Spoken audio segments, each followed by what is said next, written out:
Salut à tous, c'est Noderider, BNB Martial, et je suis avec vous aujourd'hui pour vous faire une petite présentation de la blockchain. Donc ce que c'est, les principes, tout ce qui est transaction, fonctionnement des blocs, proof of work, proof of stake, etc. Donc passons sommaire. Donc on va démarrer par discuter un peu de ce que c'est une blockchain, de manière générale, un peu d'histoire, hein, comme d'habitude. Ce que c'est une blockchain EVM. On verra ensuite tout ce qui est bloc, transaction, gaz, comment ça marche dans le détail. On verra aussi les différents états de la blockchain justement à ce niveau-là. Comment est organisé, comment s'organise la blockchain pour pouvoir se sécuriser, fonctionner et qu'on puisse lui faire confiance. On verra les aspects principes du proof of work et du proof of stake.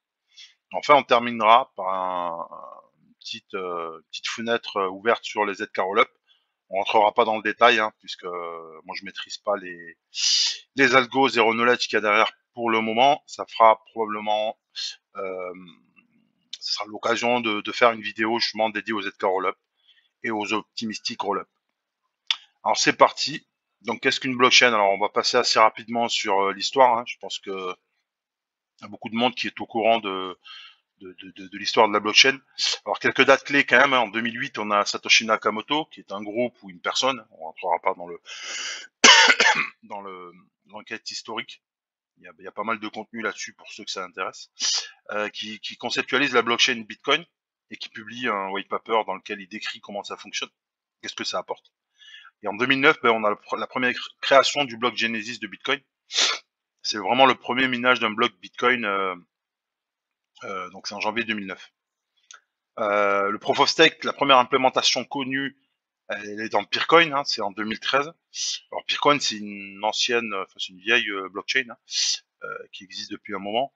Alors au niveau de cette blockchain-là, ce qu'il faut savoir, c'est qu'il y a du proof of work et du proof of stake, mais la partie proof of stake, c'est la première fois que c'est vu dans une blockchain.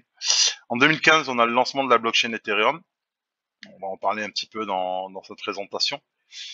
Et en 2020, on a la Binance Smart Chain, qui a été renommée BNB Chain assez récemment, et qui est un hard fork, qui est un fork d'Ethereum, avec pas mal de modifications. On verra ça en détail aussi dans cette vidéo. Donc une blockchain, qu'est-ce que c'est? Alors on a deux variantes principales, hein, on en a d'autres, mais les principales, c'est les blockchains qui vont permettre de faire uniquement du transfert de valeur, donc comme Bitcoin par exemple ou Litecoin. Alors Bitcoin, il y a quand même un peu de possibilité de scripter des choses derrière, notamment pour faire du NFT, mais c'est assez anonyme, hein, c'est très très peu utilisé. C'est assez complexe aussi à utiliser d'ailleurs. Et on a des blockchains qui vont permettre de faire la même chose que Bitcoin, c'est-à-dire du transfert de valeur, mais aussi de pouvoir exécuter du code dans la blockchain. Donc c'est-à-dire basé sur toutes les technos, la sécurisation de la couche blockchain. On a Ethereum par exemple et BNB Chain qui sont des blockchains qui permettent de faire ce genre d'opération. Alors la blockchain, ce qu'il faut savoir, c'est que c'est une machine à état. Hein. On va revenir en détail sur ça un peu plus tard. Dont l'état complet est distribué sur différents ordinateurs à travers le monde. Ces ordinateurs, on les appelle les nodes. C'est en fait ces ordinateurs, ces ordinateurs, des groupes d'ordinateurs, c'est pareil. C'est eux qui sont en fait en gros garants de la sécurité, de la réplication des informations, etc. Donc un node, il a pour mission de réceptionner, alors pas que ça, mais il a pour mission de réceptionner des requêtes, des mises à jour, et il va les prendre en compte, alors les exécuter. Hein, ça peut être donc soit du transfert de valeur, dans ce cas-là, il va faire les opérations qui vont bien, soit du smart contract dans le cas de blockchain comme BNB Chain ou Ethereum par exemple. Et il va aussi les diffuser aux autres nodes du réseau après les avoir validés. Et ces nodes-là, on les appelle soit des mineurs dans le cas d'une blockchain proof of work, c'est l'analogie du mineur qui va chercher, creuser pour aller chercher de l'or, soit des validateurs dans le cas des blockchains proof of stake. Alors, je parlais de requête de mise à jour. Hein. Généralement, on appelle ça une transaction. Et donc, une transaction, elle va être émise par une ou plusieurs adresses. Dans le cas de BNB Chain, par exemple, c'est une seule adresse. Dans le cas de Bitcoin, ça peut être une ou plusieurs adresses. C'est parce que Bitcoin a un fonctionnement un peu différent pour gérer le transfert de valeur. Il se base sur ce qu'on appelle des UTXO. Bon, on rentrera pas dans le détail ici. Si vous voulez plus d'infos sur tout ce qui est adresse, comment c'est construit, comment c'est sécurisé, etc., je vous conseille d'aller visionner le workshop Wallet. Dans le lien et dans la présentation, il sera aussi au bas de cette vidéo pour ceux que ça intéresse. Alors dans le cas des EVM, une adresse, ça peut être externale, donc c'est-à-dire l'adresse d'un account, d'un humain ou d'un bot. Enfin, voilà, en gros, elle est créée en dehors de la blockchain. Et une adresse de type contract, qui est une adresse en fait de smart contract, et qui sont deux types d'adresses différentes. Au niveau de la transaction, on va avoir des opérations à exécuter par la blockchain. Donc, comme je le disais, ça peut être soit du transfert de monnaie, soit du transfert de monnaie et ou exécution d'une fonction d'un smart contract. Je peux soit faire un transfert de monnaie, j'envoie 10 BNB à Bob, soit vraiment appeler une fonction, par exemple, qui va prendre de l'argent, enfin du BNB en entrée, et exécuter quelque chose, et puis voilà, exécuter quelque chose pour moi. Donc, par exemple, minter une NFT, bah, je vais envoyer à la fois de la monnaie et à la fois une demande d'exécution de code. Alors le point important aussi à retenir, c'est qu'une adresse de contrat ne peut jamais être à l'origine d'une transaction. Seules les adresses externales peuvent émettre des transactions. Donc ça, vous avez aussi le détail du pourquoi dans le workshop Wallet dont je vous ai parlé juste avant. Alors on parle de blockchain ou de chaîne de blocs en français, tout simplement parce qu'en gros, donc les transactions, j'en ai parlé, elles sont en fait regroupées en blocs par les nodes. Donc en fonction des blockchains, on peut avoir plus ou moins de transactions. Et il y a un hash en fait de ce bloc-là qui est créé, donc un hash cryptographique, et qui est scellé dans le bloc, on va dire. Et en fait, tous les blocs suivants, alors là il y a une petite coquille, normalement c'est bloc 2, pas bloc 1. Tous les blocs suivants en fait vont avoir à chaque fois, vont référencer le hash du parent. C'est-à-dire que je vais prendre le bloc 2, je vais avoir le hash du parent dedans, je vais cryptographiquement le sceller, je vais produire du coup un hash. Le bloc suivant va récupérer ce hash là, etc., etc. Ce qui veut dire que si jamais je veux modifier un état de la blockchain précédent, je sais pas, le bloc 32 par exemple, et que moi je suis au bloc 129, j'en sais rien, ben, ça m'obligera à modifier tous les autres blocs, c'est-à-dire à obtenir l'aval de tous les validateurs ou les mineurs pour modifier tous les autres blocs. Ce qui est vraiment très compliqué, voire impossible sur des grosses blockchains comme Bitcoin, BNB Chain ou Ethereum par exemple. Donc, je parlais de transfert de valeur. Ce qu'il faut savoir, donc, c'est que la plupart des blockchains publiques ont une monnaie, alors même, je crois que c'est la quasi-totalité, native, qui leur est associée. Donc, c'est-à-dire que cette monnaie-là est vraiment codée, en fait, elle est dans le code. Et elle n'est pas créée après par des smart contracts ou autre. Et c'est ça qui permet le transfert de valeur. Alors, pas que, après on a les tokens, mais on va pas rentrer dans le détail ici. Et ces monnaies-là, en fait, en réalité, c'est des représentations logiques. C'est-à-dire qu'un bitcoin, c'est un bitcoin, mais en réalité, c'est 1 puissance 8 Satoshi. Comme 1 euro. Alors 1 euro, c'est tangible, pour le coup. Mais un bitcoin, c'est vraiment 1 puissance 8 Satoshi. C'est-à-dire que ce que manipulent les blockchains derrière, c'est pas un bitcoin, c'est du Satoshi. Donc alors je peux très bien représenter un bitcoin, dire moi j'ai un bitcoin, c'est un bitcoin ça au niveau de mon code, mais en réalité derrière je vais dire ouais mais regarde un bitcoin en fait c'est un puissance 8 Satoshi, donc tu le prends en compte tel quel quoi. Alors, au niveau du BNB, c'est la plus petite unité atomique s'appelle le Wei. Et un BNB ça vaut 10 puissance 18 Wei. Et 10 puissance 18 Wei, ça fait des milliards et des milliards de Wei au final. C'est un très gros chiffre. Donc j'en ai parlé, l'unité utilisée pour manipuler les monnaies, c'est le Wei ou le Satoshi, le Bitcoin ou le BNB Chain par exemple. Alors maintenant on va voir ce que c'est une blockchain EVM, à quoi ça correspond exactement. Alors EVM ça veut dire Ethereum Virtual Machine, alors Ethereum parce que c'est Ethereum qui a introduit ce concept-là. Et BNB Chain et Ethereum sont des blockchains à base de VM. Alors le VM c'est quoi? C'est une machine virtuelle en fait. à état. Et chaque nœud de minage, alors quand on est en proof of work ou de validation en proof of stake, va maintenir en fait une copie de l'état de l'EVM qui va être mis à jour à chaque nouveau bloc. Enfin, en réalité, à chaque transaction, mais à chaque quand il y a une transaction qui est exécutée par un mineur, par exemple, l'état de l'EVM va changer, mais il va changer que à ce moment-là, il va changer que sur son node à lui. Une fois que dans le proof of work, le bloc est miné par un mineur, il va le diffuser à tout le monde, et tout le monde du coup va mettre à jour l'état de son EVM.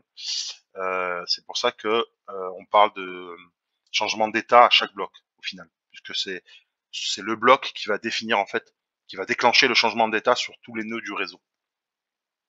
Le concept de EVM en fait, ce qui va permettre, donc au-delà du transfert de valeur, euh, et c'est là la grosse évolution, c'est qu'on va pouvoir exécuter du code qui est stocké dans la blockchain. Alors en réalité, il n'est pas vraiment stocké dans la blockchain, c'est-à-dire dans les blocs, il est stocké dans des structures parallèles à côté de la blockchain. On va en discuter un peu plus tard.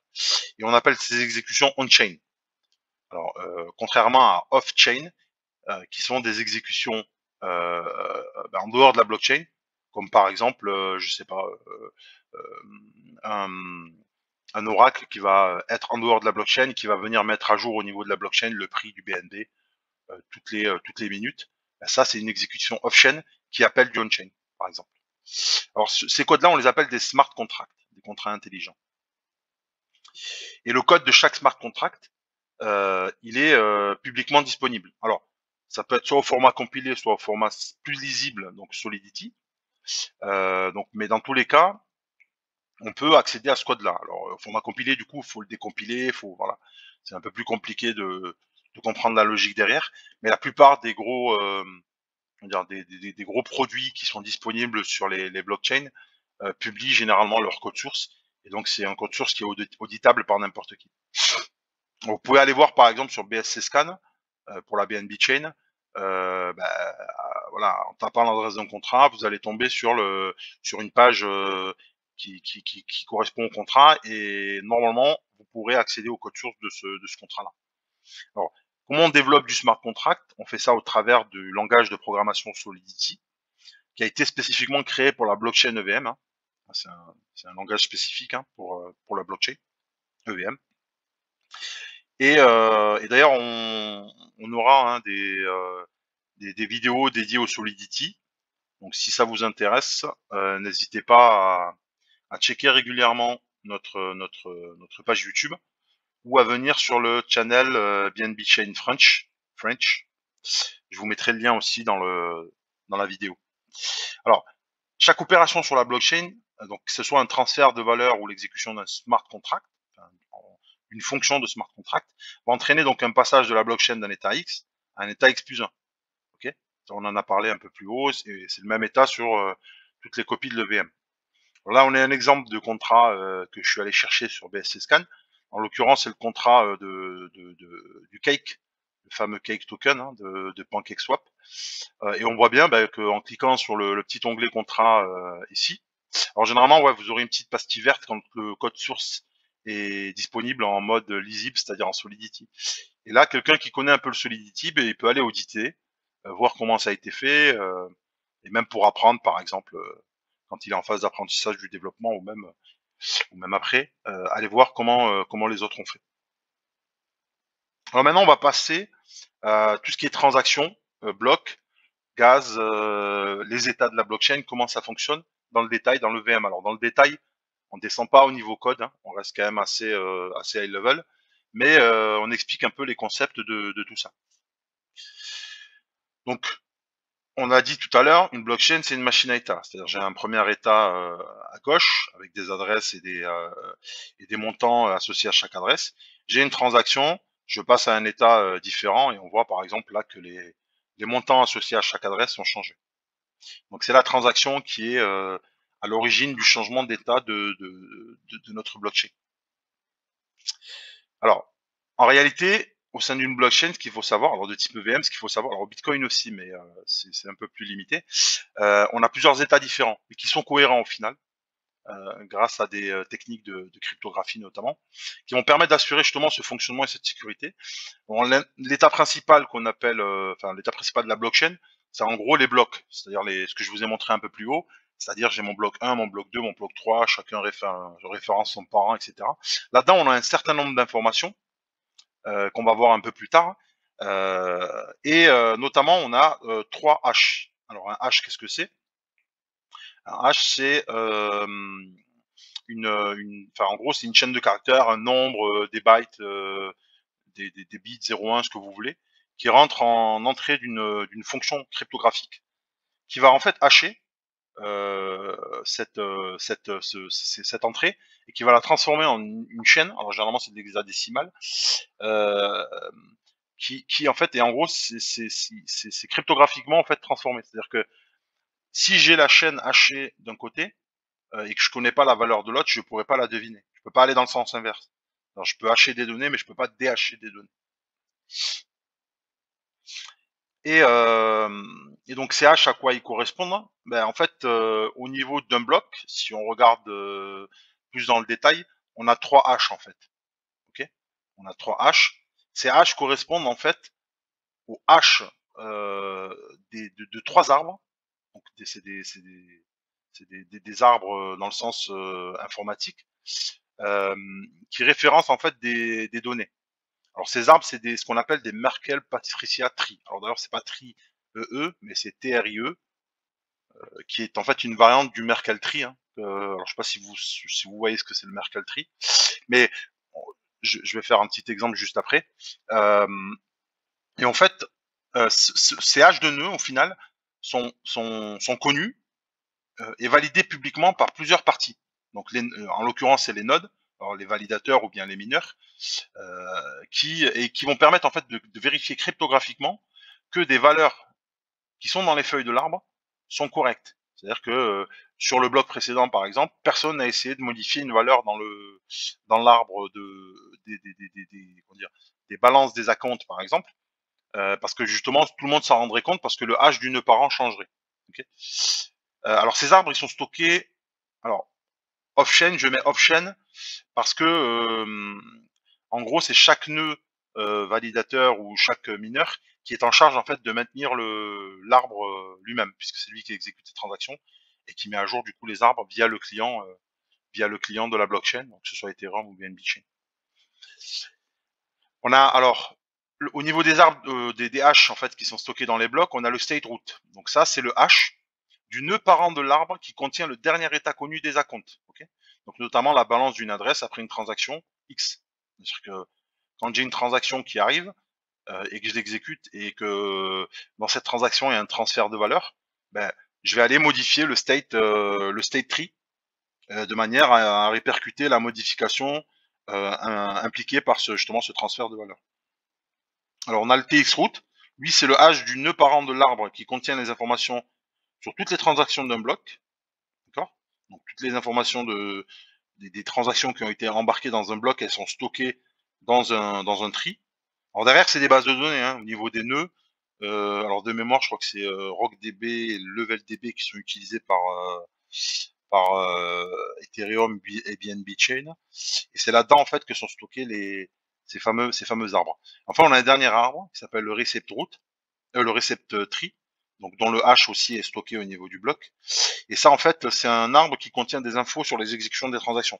Donc, par exemple, combien de gaz a été utilisé au niveau de la transaction, quel statut code a été renvoyé par la transaction, quels logs ont été émises, quels sont justement les arguments qui ont été passés, par exemple, à un smart contract. Donc, quand j'appelle la fonction, par exemple, calcul retraite, ben, qu'est-ce qu'il y a eu comme arguments qui ont été passés à la fonction calcul retraite. Tout ça, c'est stocké dans le recept tree. Et le hash de ce recept tree est stocké dans le bloc. Donc voilà, là on a un exemple des différents de blocs avec les différents. Alors il n'y a pas toutes les informations des blocs là pour le coup.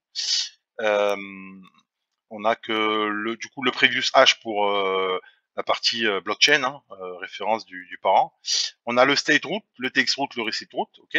Donc on voit bien ici, le state root c'est un hash du nœud parent. Alors le nœud parent ici n'a Si, le nœud parent, il est là, donc on a le hash du nœud parent au niveau du state root.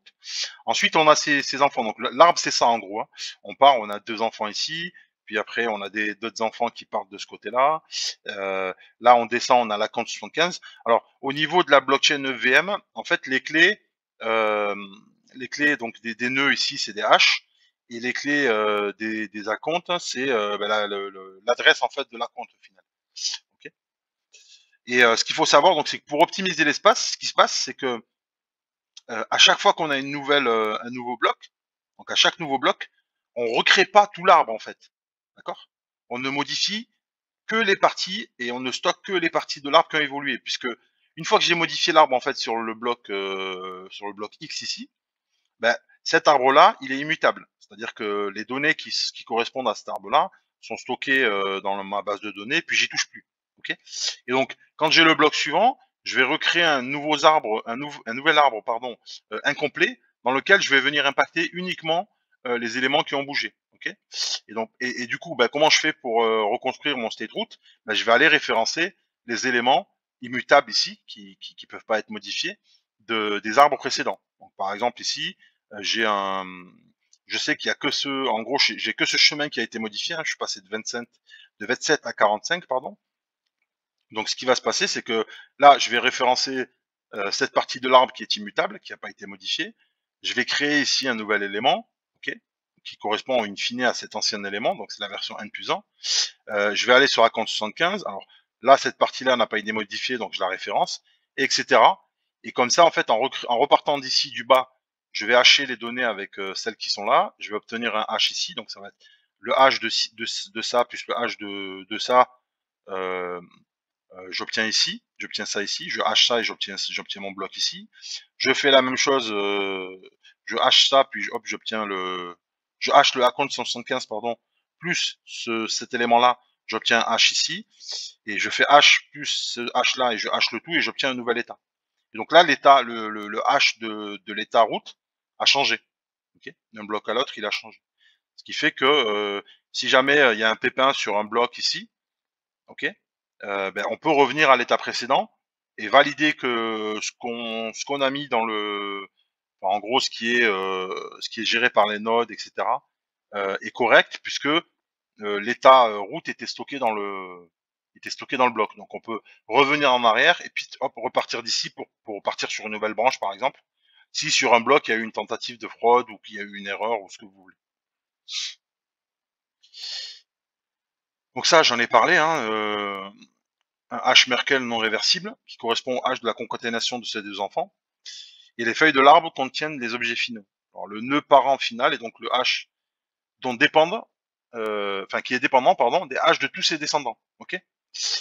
Et c'est pour ça que ce que je disais, c'est que si jamais je modifie ici, par exemple, j'essaye de tricher, admettons, et que j'essaye de modifier ici une valeur, ben ici quand je vais, je reviens en arrière et je veux modifier ici une valeur, par exemple, ben, tout le monde va s'en rendre compte parce que le hash en fait ici global va changer. Et donc tout le monde va dire ah ben attends, le hash que je suis en train de reconstruire là, il correspond pas au hash que j'ai dans le bloc correspondant, donc je refuse le bloc. Ok. Et donc ça permet aussi de vérifier d'autres choses, hein. C'est que je peux envoyer par exemple à un node et lui demander bah tiens, est-ce que cette transaction elle fait bien partie euh, est-ce que cette transaction-là fait bien partie du bloc BX. Ok. Alors, bon, c'est pas le state root du coup qui va permettre de vérifier ça, c'est plutôt le TX root. Il va pouvoir aller dans le TX root et puis hop, prendre la transaction qu'on lui a donnée, reconstruire l'arbre et vérifier est-ce que en reconstruisant l'arbre avec la transaction qui lui a été donnée, est-ce que ça correspond bien au TX root ou pas. Ok. On peut faire d'autres choses, hein. On peut vérifier si la compte X a bien envoyé du BNB à la compte Y. Ça se fera plutôt via cet arbre-là, qui stocke en fait tous les mouvements, les mouvements et les opérations sur les acomptes. Alors, toujours la même chose, hein. Je vais aller pouvoir vérifier ce genre de choses.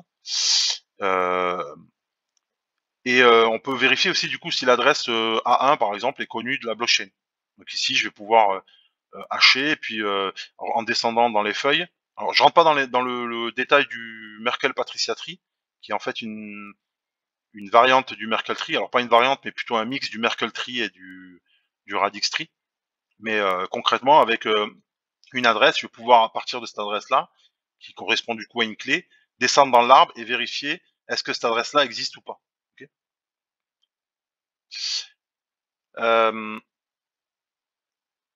Donc le state root, ben, on en a parlé. Hein. Alors ce qu'il faut savoir aussi, oui, c'est important, le state tree, c'est le seul Merkle tree. Alors le Patricia Merkle tree, hein, je l'ai un peu réduit pour aller plus vite. Le seul Merkle Patricia tree a évolué à chaque bloc, d'accord.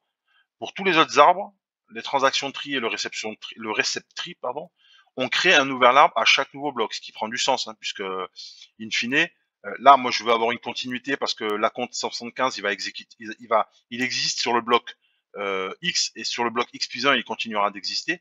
La transaction, une fois qu'elle est traitée ici, elle n'existe plus ici. Okay. Donc, ce qui fait que ici, j'ai un arbre qui est stocké. Ici, j'ai un autre arbre qui est stocké. Alors, recept root, comme c'est lié du coup aux transactions, aux log émises et que c'est lié vraiment à l'environnement d'un bloc à un instant T, ben forcément, c'est aussi un arbre unique qui est stocké au niveau de la base de données des blockchains. Alors, ce qu'il faut savoir aussi, c'est que le state tree, donc là, ici, on a vu un account, par exemple. En réalité, le state tree, donc, il stocke certaines informations. Donc, admettons que ça, c'est un account, ok. Dedans, je vais avoir un nonce, ok. Je vais expliquer après ce que c'est. Je vais avoir une balance, donc c'est-à-dire combien j'ai de BNB. Je vais avoir ce qu'on appelle un root hash et un code hash. Alors, j'explique ce que c'est. Donc, ici, le root hash, là, c'est quoi? C'est qu'en réalité, donc, à ce niveau-là de la compte, j'ai un autre arbre un autre Merkle Patricia tree. Pourquoi? Parce que je vais pouvoir du coup y stocker certaines informations de la compte et notamment le code compilé d'un smart contract, puisque on se rappelle que une adresse, donc ça peut être soit l'adresse d'un account external, soit l'adresse d'un smart contract. Et dans le cas du smart contract, ben j'ai un arbre supplémentaire dans lequel je stocke en fait les informations du smart contract, ses variables, etc., etc. Okay. Et donc, la dernière valeur, c'est code hash. Okay, donc, c'est le hash du code d'initialisation du smart contract. Et ce code-là, qui est envoyé en fait quand on crée un smart contract, il y a un code d'init, il est haché et il est mis dans la blockchain aussi. Ça permet justement de garantir que le code du smart contract n'a pas changé entre le bloc 1 et le bloc 122 par exemple, puisque si jamais il change, le hash va changer et tout le monde au niveau de la blockchain, tous les nœuds validateurs ou les nœuds les mineurs vont détecter qu'il y a eu un changement du code hash et donc vont refuser le bloc. Alors, pour un external account, hein, pour un account humain ou d'un bot par exemple, ce champ-là est vide. Okay. Et le nonce, alors la balance, bon, ça parle, le nom parle de lui-même. Le nonce, c'est un élément important aussi. C'est un identifiant unique en fait qui est incrémenté à chaque transaction envoyée par un account. C'est-à-dire que la première fois, alors je crée une adresse, admettons, ok. Tant que j'ai pas envoyé une transaction sur la blockchain, l'adresse n'est pas connue, hein, d'accord. À ce moment-là, c'est-à-dire que moi je vais sur Vanilla par exemple, c'est un petit outil qu'on peut télécharger open source et qui nous permet de générer des adresses pour le VM. Je crée une adresse. Tant que j'ai pas créé de transaction, tant que j'ai pas envoyé de transaction dans la blockchain, si je demande est-ce que mon adresse existe ici, ben, la blockchain va me dire non. Ok. Pourquoi? Parce qu'en fait, j'ai pas encore, enfin, toutes les adresses qu'il y a dans le state tree ici, c'est des adresses qui ont interagi avec la blockchain, que ce soit des adresses de contrat ou des adresses des adresses externales. Okay. Et donc le nonce, donc c'est voilà, il est incrémenté à chaque transaction. Alors non, il doit être incrémenté par l'envoyeur. C'est-à-dire que moi, si au niveau de mon wallet, par exemple, MetaMask, à chaque fois que je fais une transaction, que j'envoie du BNB ou que j'appelle un smart contract ou autre, il ajoute plus un à mon nonce. Okay. Et ça permet en fait de gérer quoi? C'est que la blockchain va prendre en compte ce nonce-là.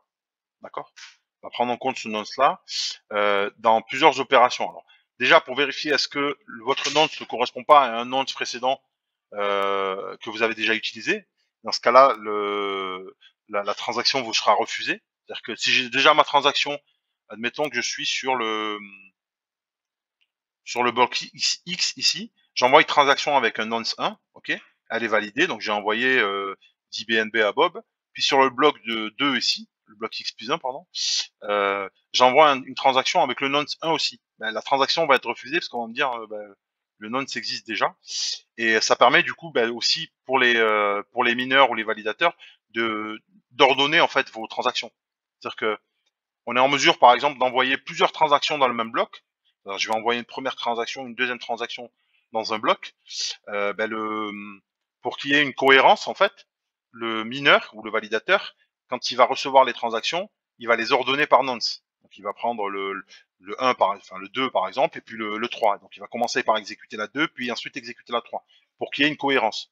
Ça permet aussi, alors ça, c'est quelque chose qui peut être intéressant, c'est que si vous envoyez par exemple une transaction depuis MetaMask et que vous n'avez pas mis assez de gaz, admettons, okay, et que votre transaction est bloquée, et elle a le nom, je sais pas, 127, elle est bloquée au niveau des transactions en attente côté validation, ben, vous allez pouvoir envoyer une transaction avec le même nom, 127, alors c'est possible dans MetaMask, par exemple en passant sur des configurations avancées, et dire, ben voilà, j'ai une nouvelle transaction 127, je veux que elle écrase en fait celle que vous avez déjà en attente. Et j'augmente le gaz pour que vous la preniez en compte. Ok, ça permet de faire ce genre de choses aussi. Alors, ce que je disais tout à l'heure, ouais, donc l'annonce est stockée dans le state tree. Ah, je me perds là, je suis déjà passé là-dessus. Donc maintenant, on va passer aux transactions. Alors. Et je vous propose qu'on fasse ça sur une deuxième vidéo, hein, pour que pour que le contenu soit digeste. Donc je vous donne rendez-vous sur la vidéo suivante. Donc n'hésitez pas à me suivre sur la vidéo d'après. À plus tard.